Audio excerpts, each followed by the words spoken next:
MLA ಸಾಹೇಬರಾಗಿರ್ತಕ್ಕಂಥ ನನ್ನ ಆತ್ಮೀಯರಾಗಿರ್ತಕ್ಕಂಥ ಬಾಲಕಾರರೇ ಹಾಗೂ ಈಗ ಚಾಮರಾಜನಗರದಿಂದ ಬಂದಿರತಕ್ಕಂಥ ಮಾಜಿ ಮಂತ್ರಿಗಳಾದಂಥ ರೇವಣ್ಣರವರೇ, ಜಾಸ್ತಿ ಉತ್ತರ ಮಾಡ್ತಾ ಬಂದಿರೋ ಉದ್ದೇಶ ಇಷ್ಟೇ.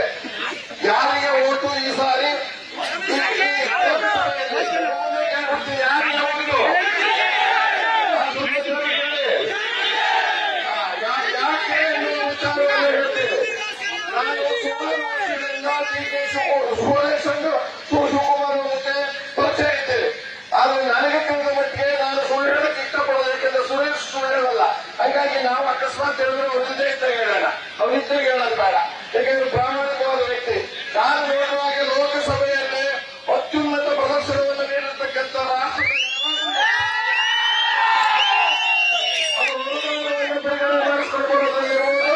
ಸದನದಲ್ಲಿ ರಾಜ್ಯದ ಹಿತವನ್ನು ಕಾಪಾಡುವುದಿರಬಹುದು, ರೈತರ ಪರವಾಗಿ ಮಾತಾಡುವುದಿರಬಹುದು, ನೀರಾವರಿ ವಿಚಾರದಲ್ಲಿ ಮಾತಾಡುವುದು ಎಲ್ಲಕ್ಕೂ ಕೂಡ ಬಹುತೇಕ 28 ಇಲ್ಲಿನ ಕ್ಷೇತ್ರಗಳಲ್ಲಿ ನಂಬರ್ 1 ಯಾರಾದರೂ ಇದ್ದರೆ ಈ ತರದ ಸುರೇಶ್ ಅವರು ಇಲ್ಲಿ ಕೆಲಸದ ಜೊತೆಗೆ ರಾಜ್ಯದ 28 ಕಡೆ ಗೆದ್ದರೆ ಮಾತ್ರ ದುಷ್ಟ ಕೂಟ ಅಂತ ಯಾವುದೇ ಬಿಜೆಪಿ ದುಷ್ಟ ಶಕ್ತಿ ರಾಕ್ಷಸ ಪ್ರವೃತ್ತಿ ಮಾಡುತ್ತಾ ಈ ಬಿಜೆಪಿಯನ್ನು ಸೋಲಿಸೋದಕ್ಕೆ ಸಾಧ್ಯ ಇರಲು ಇಲ್ಲಿಂದ ನಾಂದಿ ಆಡೋಣ. ಬೆಂಗಳೂರು ಗ್ರಾಮಾಂತರದಿಂದ ನಾಂದಿ ಆಡಬೇಕು, ಅತಿ ಹೆಚ್ಚಿನ ಅಂದ್ರೆ ನಾನು ಇದೇ ಊರಿನಲ್ಲಿ ಇಲ್ಲೇ ಓದಿದ್ದೀನಿ 1 ವರ್ಷ ಕೆಲವಾಗಿದ್ದೆ ಇಲ್ಲೇ ಸ್ಕೂಲಲ್ಲಿ.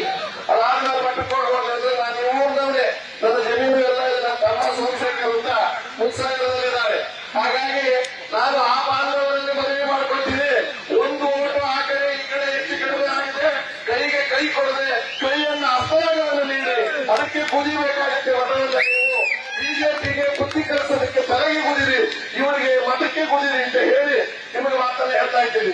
ದಯಮಾಡಿ ಇನ್ನೊಂದು ವಿಚಾರ, ಈಗ ಯಾರು ಒಂದಾಗಿದ್ದಾರೆ ಭಾರತೀಯ ಜನತಾ ಪಾರ್ಟಿ ನೋಡಿದ್ದೀರ ರಾಕ್ಷಸ ಪ್ರವೃತ್ತಿಯಿಂದ ಹೇಳಿದೆ.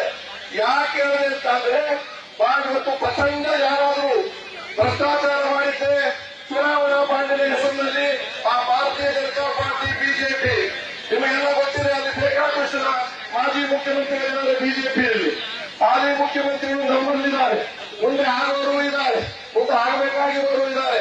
ನಾನು ಮಾತ್ರ ಯಾವತ್ತೂ ಯಾರೂ ಕೂಡ ಮತ ಹಾಕಿದ ಸೋಲಿಸಬೇಕಾಗಿಲ್ಲ. ಮಾತ್ರ ಮುಖ್ಯಮಂತ್ರಿ ಕಾಯಿ ಮುಖ್ಯಮಂತ್ರಿ ಈ ದೇಶದಲ್ಲಿ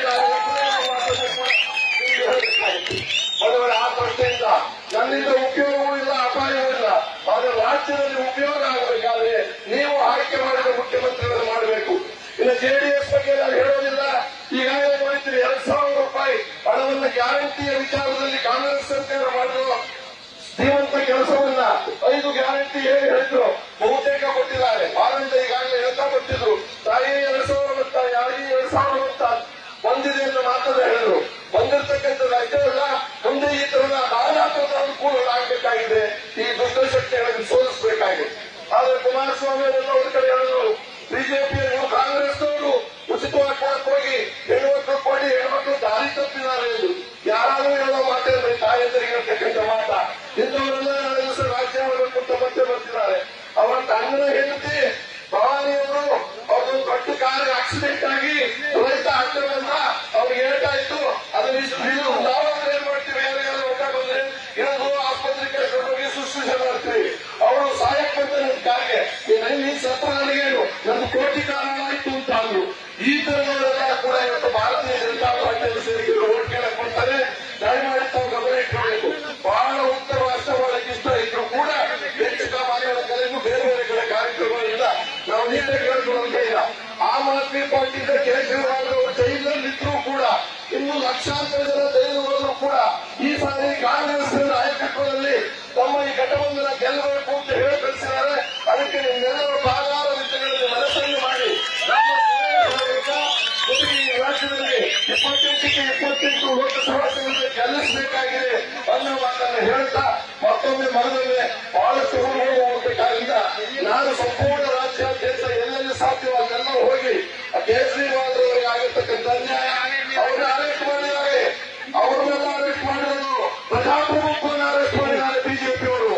ಕಾಂಗ್ರೆಸ್ ಪಕ್ಷದ ಹಣವನ್ನು ಸೀಜ್ ಮಾಡಿದ್ದಾರೆ, ಅಕೌಂಟ್ ಸೀಜ್ ಮಾಡಿದ್ದಾರೆ, ಅಕೌಂಟ್ ಅನ್ನು ಸೀಜ್ ಮಾಡಿರೋದು ಸಂವಿಧಾನವನ್ನೇ ಸೀಜ್ ಮಾಡಿದ್ದಾರೆ ಈ ಬಿಜೆಪಿಯವರು.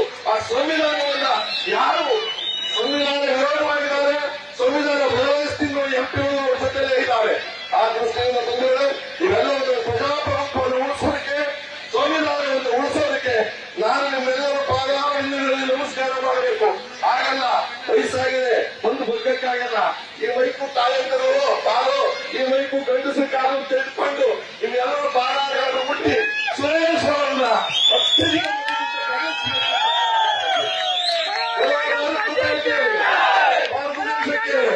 ಪ್ರಜಾಪ್ರಭುತ್ವಕ್ಕೆ, ಸಂವಿಧಾನ ಉಳಿಸೋದಕ್ಕೆ, ಕೆಲಸೋದಕ್ಕೆ, ರಾಜ್ಯ ಅಧಿಕಾರ ಮುಂದುವರಿಸೋದಕ್ಕೆ ಧನ್ಯವಾದಗಳು. ನ್ಯೂಸ್ ಫಸ್ಟ್ ನಿರ್ಭೀತಿಯಿಂದ ನಿಮ್ಮ ಪರವಾಗಿ.